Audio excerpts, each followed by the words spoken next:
Hello everyone, welcome to scary horror night.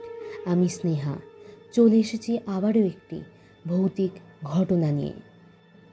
আজকের ঘটনাটি যিনি পাঠিয়েছেন তিনি ব্যক্তিগত কারণে তার নামটি গোপন রেখেছেন।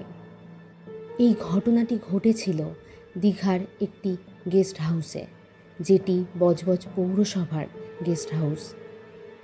আপনারাও যদি চান আপনাদের ভৌতিক অভিজ্ঞতা বা আপনাদের শোনা কোনো ভৌতিক অভিজ্ঞতা আমাদের সাথে শেয়ার করতে, তাহলে আমাদের ইমেল করুন scaryhorrornight07@gmail.com বা আমাদের ফেসবুক পেজ স্কেরি হরর নাইটে ইনবক্স করুন। তাহলে শুনে নেওয়া যাক আজকের ভৌতিক ঘটনা।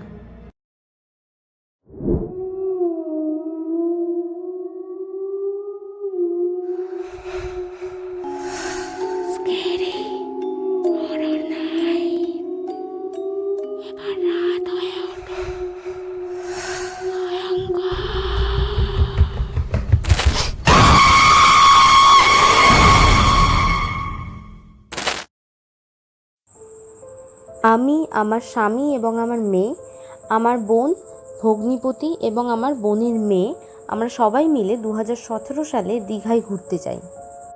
আমরা যেই হোটেলে ছিলাম হোটেলটি বজবজ পৌরসভার হোটেল। হোটেলটি আগেই আমরা এখান থেকে বুক করে গিয়েছিলাম, অর্থাৎ বজবজ থেকে। দুটো ঘর বুক করেছিলাম, একটা আমাদের ঘর এবং একটা আমার বোনের ঘর। আমরা যেই ঘরটাতে ছিলাম সেই ঘরটা আমাদের খুব একটা ভালো লাগেনি, কিন্তু আমার বোনের ঘরটা খুবই ভালো ছিল।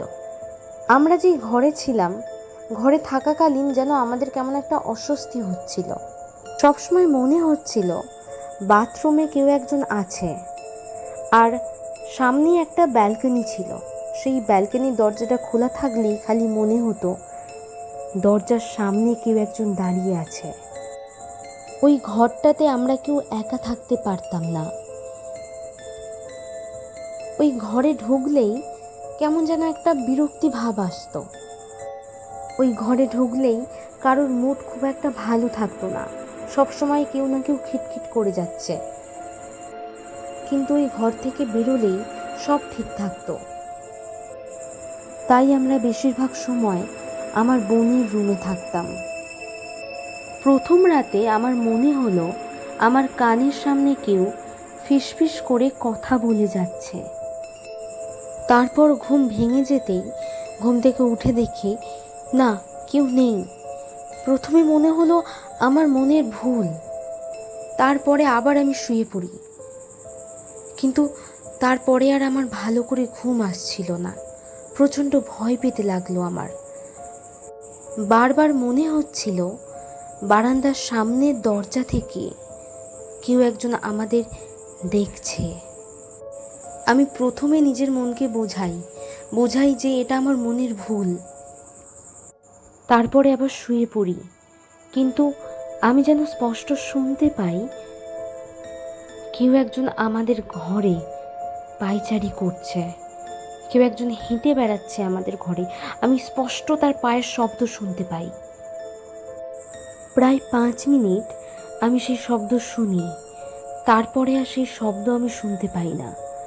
তারপর ঘন্টাখানেক পর আমার আস্তে আস্তে ঘুম চলে আসে এবং আমি ঘুমিয়ে পড়ি। পরের দিন সকালে আরও একটি ঘটনা ঘটে। সেদিন ভোরবেলা আমরা সবাই সানরাইজ দেখতে যাই। সমুদ্রের ধার থেকে ফেরার পর আমার হাজবেন্ড আমাকে বলে, কাল রাতে তুমি কিছু অনুভব করেছিলে?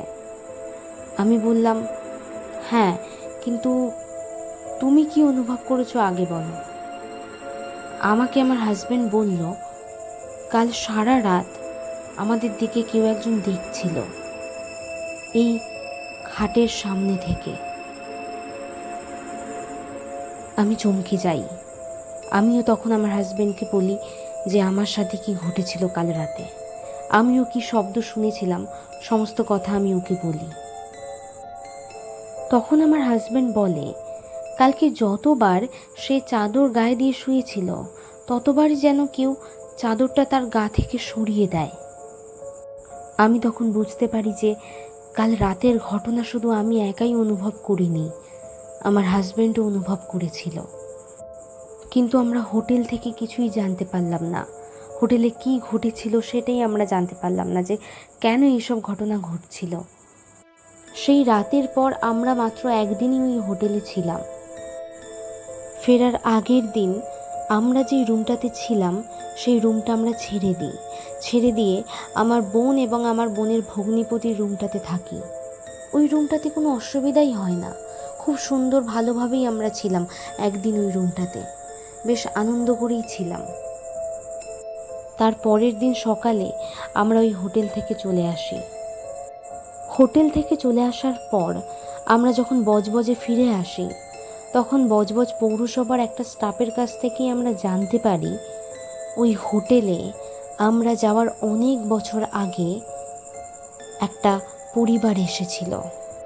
সেই পরিবারটি ওই রুমটাতে, অর্থাৎ আমরা যেই রুমটাতে ছিলাম ওই রুমটাতে একসাথে সুইসাইড করে।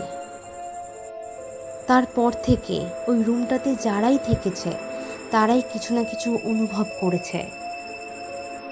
পরে বজবজের অনেকের কাছ থেকে জানতে পারি যারা ওই রুমটাতে থেকেছে তারাই কিছু না কিছু অনুভব করেছে। কেমন লাগলো আজকের ঘটনাটি জানাতে আমাদের কমেন্ট করুন। আর যদি ভালো লেগে থাকে লাইক এবং শেয়ার করতে ভুলবেন না। আর যারা এখনও আমাদের চ্যানেলটিকে সাবস্ক্রাইব করেননি তারা আমাদের চ্যানেলটিকে সাবস্ক্রাইব করুন, যাতে আমাদের ভিডিও এলে আপনাদের কাছে নোটিফিকেশন যায়। পরের শনিবার আবারও একটি ভৌতিক ঘটনা নিয়ে হাজির হবে স্কেরি হরর নাইট।